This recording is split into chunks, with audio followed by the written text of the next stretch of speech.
Hello everyone, in this video I'll guide you on how to turn off Windows Defender in Windows 11 if you're troubleshooting software conflicts, dealing with high CPU or RAM usage on older hardware, or installing a dedicated third-party antivirus.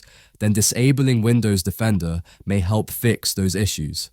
Sometimes the real-time protection scanner can also block safe programs, scripts, or custom applications from running, and turning it off temporarily allows you to install or run those applications without problems. So, turning off Windows Defender is very easy.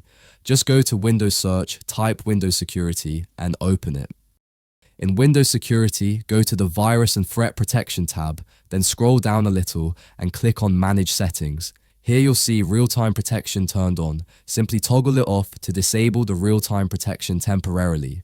Now you can perform your tasks, install applications, or run scripts without Windows Defender blocking them.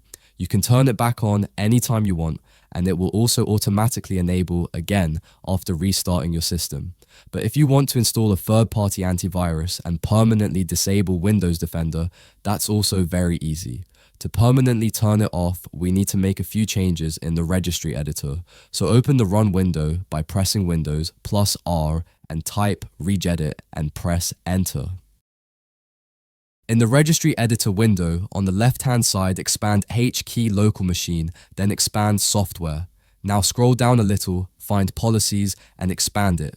After that, expand Microsoft, then find Windows Defender and click on that folder. Now right-click on the empty white area on the right-hand side of the window, go to New and select DWORD 32-bit value and name it DisableAntiSpyware, exactly like this without any spaces. Then double-click on it and change the value data to 1, then click OK. Now close the Registry Editor window and restart your computer to apply the changes. After restarting, Windows Defender protection will be disabled and virus and threat protection will no longer turn on automatically. Keep in mind that permanently disabling Windows Defender can make your system vulnerable to viruses and malware, so only do this if it's really necessary or if you are using another trusted antivirus program.